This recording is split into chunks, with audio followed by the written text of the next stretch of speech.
بسم اللہ الرحمن الرحیم۔ السلام علیکم۔ دعا کی فضیلت۔ نبی کریم صلی اللہ علیہ وآلہ وسلم کا ارشاد ہے کہ رمضان المبارک کے ہر شب روز میں اللہ کے یہاں سے جہنم کے قیدی چھوڑے جاتے ہیں، اور ہر مسلمان کے لیے ہر شب روز میں ایک دعا ضرور قبول ہوتی ہے۔ بہت سی روایات میں روزے دار کی دعا کا قبول ہونا وارد ہوا ہے۔ بعض روایات میں آتا ہے کہ افطار کے وقت دعا قبول ہوتی ہے، مگر ہم لوگ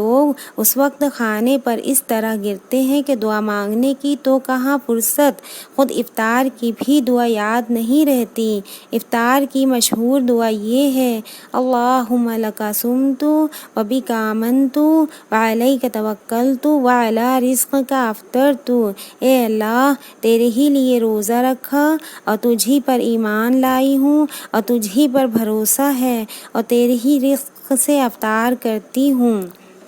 نبی کریم صلی اللہ علیہ وآلہ وسلم کا ارشاد ہے کہ 3 آدمیوں کی دعا رد نہیں ہوتی: ایک روزے دار کی افطار کے وقت، دوسرے عادل بادشاہ کی دعا، تیسرے مظلوم کی جس کو حق تعالی شانہ بادلوں سے اوپر اٹھا لیتے ہیں اور آسمان کے دروازے اس کے لیے کھول دیے جاتے ہیں، اور ارشاد ہوتا ہے کہ میں تیری ضرور مدد کروں گا، کسی مصلحت سے کچھ دیر ہو جائے۔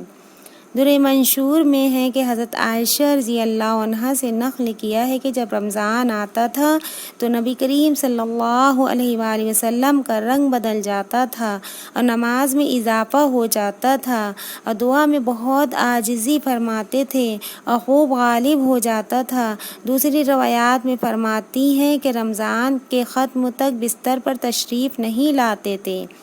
ایک روایت میں ہے کہ حق تعالی شانہ رمضان میں عرش کے اٹھانے والے فرشتوں کو حکم فرماتے ہیں کہ اپنی اپنی عبادتوں کو چھوڑ دو اور روزے داروں کی دعا پر آمین کہا کرو۔ بہت سی روایات سے رمضان کی دعا کا خصوصیت سے قبول ہونا معلوم ہوتا ہے، اور یہ بے ترد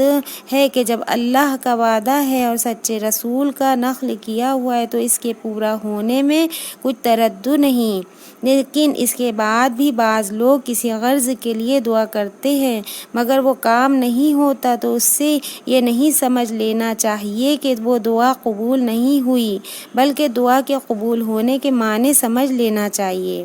نبی کریم صلی اللہ علیہ وآلہ وسلم کا ارشاد ہے: جب مسلمان دعا کرتا ہے بشرطیہ قطع رحمی یا کسی گناہ کی دعا نہ کرے تو حق تعالی شانہ کے یہاں سے 3 چیزوں میں سے ایک چیز ضرور ملتی ہے، یا خود ہی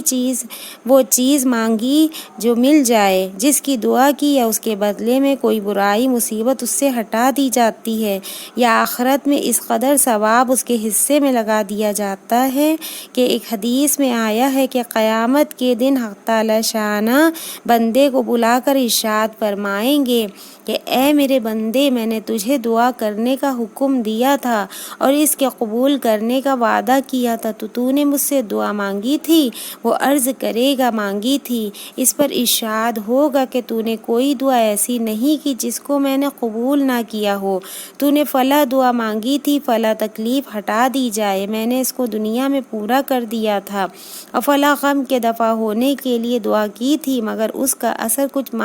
تجھے معلوم نہیں ہوا، میں نے اس کے بدلے میں فلاں اجر و ثواب تیرے لیے متعین کیا۔ حضور کا ارشاد فرماتے ہیں کہ اس کو ہر دعا یاد کرائی جائے گی، اور اس کا دنیا میں پورا ہونا یا آخرت میں اس کا عوض بتلایا جائے گا، اور اس اجر و ثواب کی کثرت کو دیکھ کر وہ بندہ اس کی تمنا کرے گا کہ کاش دنیا میں اس کی کوئی بھی دعا پوری نہ ہوئی ہوتی، یہاں اس کا اس قدر اجر ملتا۔